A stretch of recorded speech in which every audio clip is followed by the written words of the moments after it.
welcome to Cryssberry Reviews and Tips once again.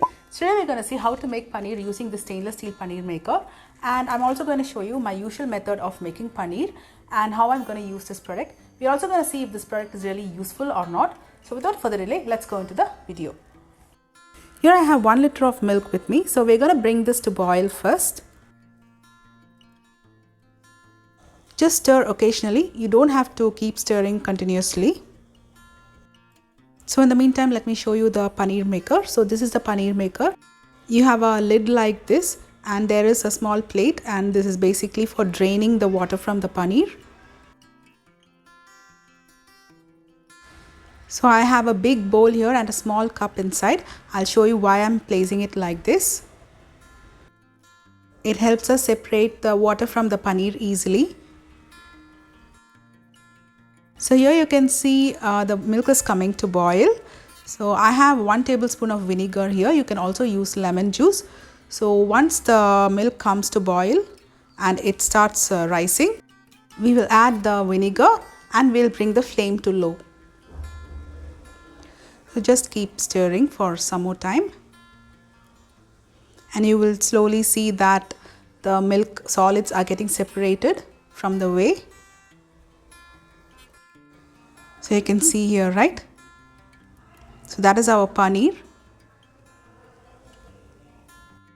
So I'm keeping it on low flame until it's completely separated like this. You can actually see the paneer and water separately now, right?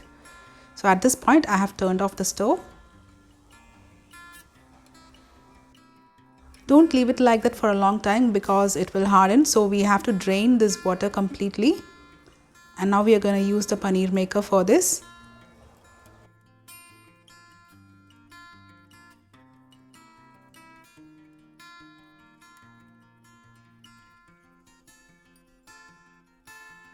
When you drain this, be very careful because this is going to be really hot.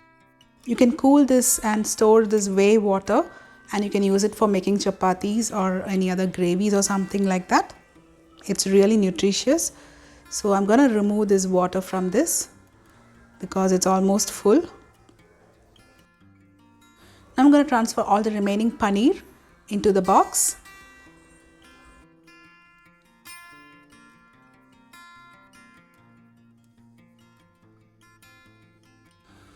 So I'm using a little bit of cold water to clean it so that we don't get the taste of vinegar. Just spread it nicely.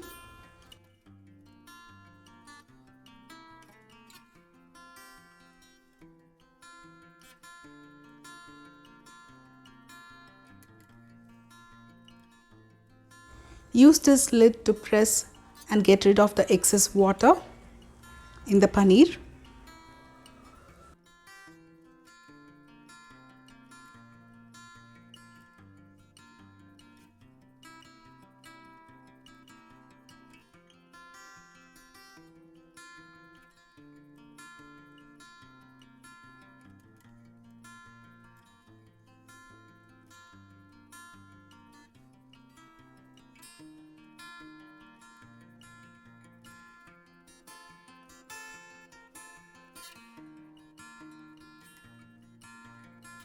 I'll let it rest in the refrigerator for some time because it will be easier for me to slice it. I have refrigerated it for about an hour now. You have to unmold it really carefully, so push it slowly and gradually.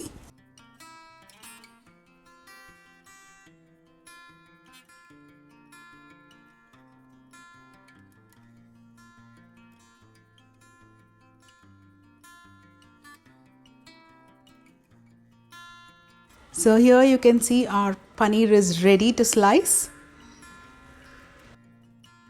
Let's slice it.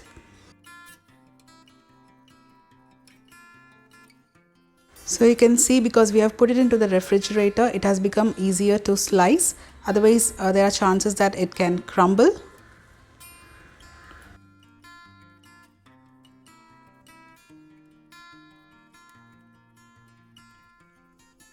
Slice it carefully because it's not like the store-bought paneer.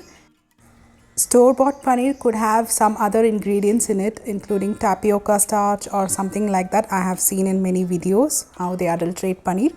So this is not like that. This is our homemade, very good, healthy paneer. So you got to be careful while slicing it.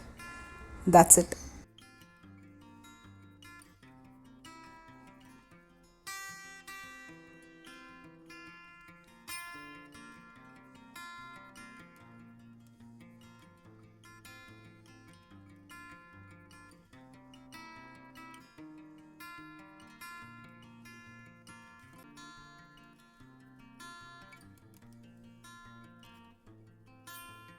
So here you can see our paneer cubes are ready. So only problem I found with this is the bottom part is not really even. Otherwise, this is a really good product. So if you wish to buy this product, please check the link in the description box and see you soon in another useful video like this. Until then, bye.